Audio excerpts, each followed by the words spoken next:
இன்றைக்கி நம்ம பார்க்க போகிறது சிம்பிளாக சிக்கன் கிரேவி எப்படி பண்ணலான்றது தான். இது கண்டிப்பாக பேச்சுலர்ஸ்க்கு ரொம்ப யூஸ்ஃபுல்லாக இருக்கும். பாருங்கள், அதுக்கு தேவையான பொருள்: சிக்கன் 1/2 கிலோ எடுத்திருக்கேன், கார்லிக் பேஸ்ட்டு 1 டேபிள் ஸ்பூன் எடுத்திருக்கேன், மிளகாய் பொடி காரத்துக்கு தகுந்த மாதிரி, அப்புறம் உப்பு.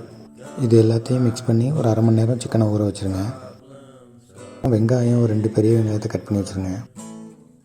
ஒரு கடாயில் கொஞ்சோண்டு எண்ணெய் ஊற்றி கருவேப்பிலை, கடுகு, சீரகம், சோம்பு, காஞ்ச மிளகாய் எல்லாத்தையும் போட்டு வதக்கி, அப்புறமா வெட்டி வச்ச வெங்காயத்தை போட்டு அதை பொன்னிறமாக வதக்கிடுங்க. வெங்காயம் நல்லா வதங்கினதுக்கப்புறம் ஊற வச்சுருந்த சிக்கனை தூக்கி உள்ளே போட்டுருங்க. அதுக்கப்புறம் அதை அப்படி ஒரு பரட்டு இப்படி ஒரு பரட்டு, அவ்வளோதான் முடிஞ்சிச்சு.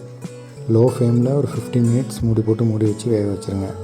தண்ணி எதுவும் ஊற்ற வேணாம். 15 மினிட்ஸ்க்கு அப்புறம் பார்த்திங்கன்னா தண்ணி வந்திருக்கும், பாதி பாயில் ஆகிருக்கும்.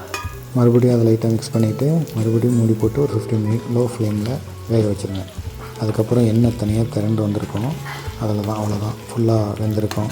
இதுக்கப்புறம் உங்களுக்கு தேவையான பெப்பரும் கொத்தமல்லியும் போட்டு ஒரு 2 நிமிஷம் பரட்டி விட்டுட்டு அதுக்கப்புறம் சர்வ் பண்ண ஆரம்பிச்சிடலாம். சூப்பராக இருக்கும். ஆக்சுவலாக ஒரு உண்மை சொல்லணும் அப்படின்னா, சிக்கனை எப்படி செஞ்சாலும் நல்லா தான் இருக்கும்.